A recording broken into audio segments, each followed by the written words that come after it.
Assalamualaikum Pak Ustadz, gimana hukumnya seorang istri yang minta cerai kepada suami? Jadi teman-teman, di dalam undang-undang perkawinan dan juga di dalam kompilasi hukum Islam, di situ disebutkan bahwasanya perceraian ini ada dua. Ada namanya cerai talak, ada namanya cerai gugat. Kalau cerai talak, ini suami menceraikan istrinya. Sebaliknya, kalau cerai gugat, si istri ini minta diceraikan sama suaminya melalui gugatan ke pengadilan agama. Jadi kalau pertanyaannya bagaimana hukumnya, sah-sah saja. Jadi seorang istri itu boleh menggugat cerai suaminya, tentunya lewat jalur hukum, yaitu ia mengajukan gugatan ke pengadilan agama. Karena seorang istri itu tidak memiliki hak talak, tidak memiliki hak menceraikan. Yang memiliki hak menceraikan itu suami.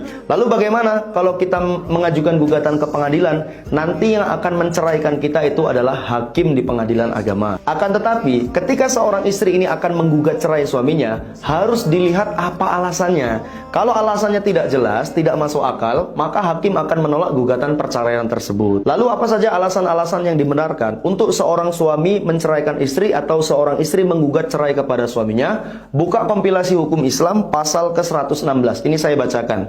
Yang pertama, salah satu pihak berbuat zina atau menjadi pemabuk. Nah, jadi kalau pasangan kita selingkuh, contohnya ini si istri ya, suaminya selingkuh. Nah, itu bisa digugat, bisa menjadi alasan kita untuk menggugat cerai.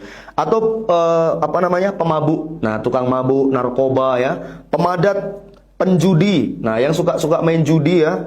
Kemudian dan lain sebagainya yang sukar disembuhkan. Nah, jadi kalau alasannya seperti ini dibenarkan. Yang kedua, salah satu pihak meninggalkan pihak lain selama 2 tahun berturut-turut tanpa izin pihak lain dan tanpa alasan yang sah atau karena hal lain di luar kemampuannya.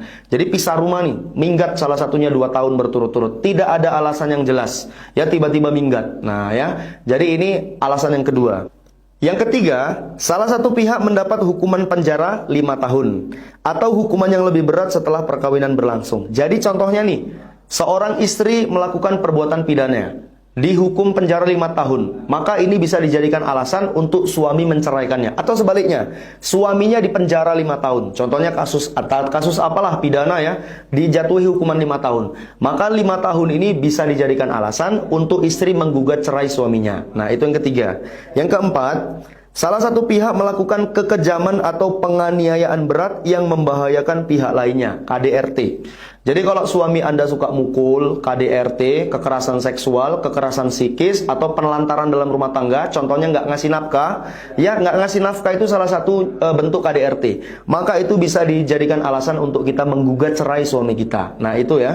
Yang kelima, salah satu pihak mendapat cacat badan atau penyakit dengan akibat tidak dapat menjalankan kewajibannya sebagai suami istri. Contohnya, kalau konteksnya suami, si suami ini misalnya kemaluannya tidak bisa hidup, sehingga tidak bisa melakukan hubungan suami istri dengan istrinya.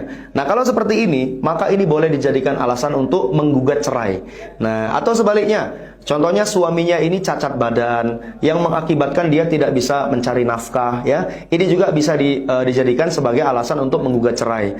Ya, ini artinya kalau misalnya suami cacat badan bukan harus diceraikan ya, tidak. Tetapi ini bisa dijadikan alasan. Nah, kan kita banyak juga melihat suami cacat badan atau istri cacat badan, mereka masih hidup berdampingan.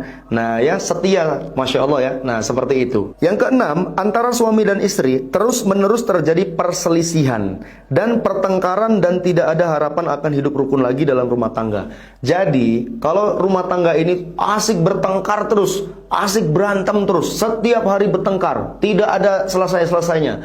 Nah, kalau terjadi seperti ini, maka ini juga bisa dijadikan alasan untuk kita menggugat cerai suami kita atau suami menceraikan istrinya. Yang ketujuh, suami melanggar taklik talak. Nah, kita sebelum menikah dulu kan ada disuruh membaca taklik talak ya sama Pak KUA-nya. Apabila kita meninggalkan 3 bulan berturut-turut nggak ngasih nafkah ini dan itu, ketika istrinya menggugat cerai, maka jatuhlah talak 1. Nah, kalau itu dilanggar, maka si istri boleh menggugat cerai kepada suaminya. Yang terakhir adalah peralihan agama atau murtad yang menyebabkan terjadinya ketidakrukunan dalam rumah tangga.